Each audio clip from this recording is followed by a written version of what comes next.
Hi అండి అందరికీ. Welcome back my channel Mars Garden World. ఇప్పుడు కాకరకాయ పాలినేషన్ అయితే చూపిస్తానండి.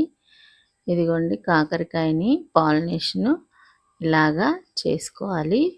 దానికంటే ముందు మనము ఏది ఊరికే రాదండి. మన గుండంగులు చెప్తారు కదా గోల్డ్ గురించి.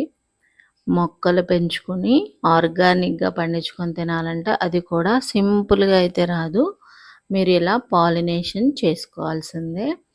మన తోటలో ఎల్లో కలర్ ఫ్లవర్స్ పెట్టుకోవాలి. దాంతోపాటు అందుకనే ప్రతి ఫ్లవర్ కూడా మనకి ఎల్లో కలర్లోనే ఉంటుంది. ఇదిగోండి గుమ్మడి బాదు కూడా ఎల్లో కలర్ ఫ్లవర్సే ఉన్నాయి. ఇది బూడిద గుమ్మడి. ఇది కూడా మనకి ఈవినింగ్ టైంలోనే విడులుతుంది. బీర కూడా ఈవినింగ్ టైంలోనే విడులుతుంది. నేను కొంచెం ముందు తీసేసాను వీడియో.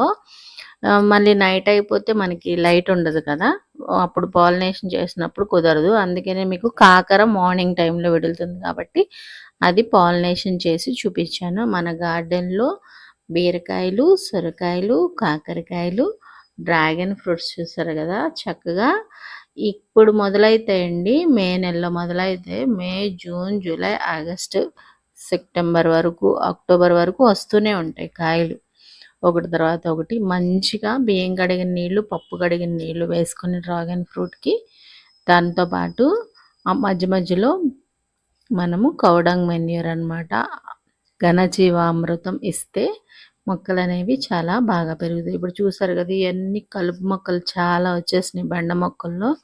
ఇది తోటకూరలండి. తోటకూరలో నేను అక్కడక్కడ గోరుచిక్కుడు వేశాను. ఈ కలుపు మొక్కలు కూడా తీసాను అనమాట. దోసకాయలు అన్ని రకాల మొక్కలు వచ్చినాయి. మన గార్డెన్లో పూసిన విరజాజి పూలు దేవుడికి కొంచెం, నాకు కొంచెం మాల కట్టుకున్నాను. ఇప్పుడు ఈ గార్డెన్లో కలుపు మొక్కలు తీయడం అనేది పెద్ద క్వశ్చన్ మార్క్ మిగులుతుందండి.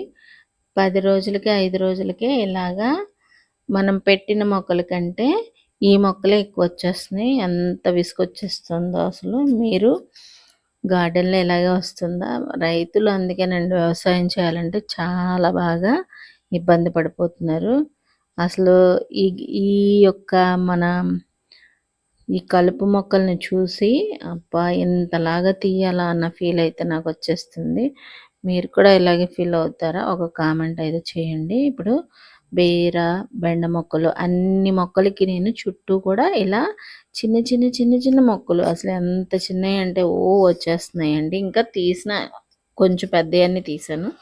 మళ్ళీ ఇవి తీసిన 10 రోజులకి అవి పెరిగిపోతున్నాయి. అన్నీ తీసుకుంటూ వెళ్ళాను. ఇప్పుడు వీటికి ఎరువు తీసుకొచ్చి వేసామన్నమాట. ఇది మంచిగా తయారైన ఆవు పేడతో తయారు చేసిన ఘనజీవామృతం అండి. ఆవు మూత్రంతో మనము యూరిన్ ఉంటుంది కదా, దాంతో ద్రవజీవామృతం కూడా తయారు చేసుకోవచ్చు. ఇదైతే చక్కగా రెడీ అయిపోయింది. మంచిగా తయారైన తర్వాతే వేసుకోవాలి మొక్కలకి. ఎందుకంటే అలా మంచిగా తయారవ్వలేదనుకోండి మొక్కలకి వేడొచ్చేసి చిన్న మొక్కలు కదా ఇవి చనిపోతాయి. ఇలా కలుపు తీసిన తర్వాతే మీరు కంపల్సరీ ఎరువు అనేది వేసుకోండి. ఒకసారి భూమిలో కూడా వేసుకొని అప్పుడు పెట్టుకోండి. బాగా అదే పారతో ఇలా తీసేసి. రైతులైతే దున్నేస్తారు కదా, మనం ఏం చేస్తామంటే చిన్న చిన్న ప్లేస్లో వేసుకునేవాళ్ళం. పారతోటి ఇట్లా చెక్కుతాము కదా గడ్డి, అదంతా చెక్కేసినప్పుడు దానిలోనే వేసేస్తే మనకి అదంతా కలిసిపోతుంది. వీడియోకి కంపల్సరీ ఒక లైక్ చేసి, కామెంట్ చేసి, షేర్ చేయండి.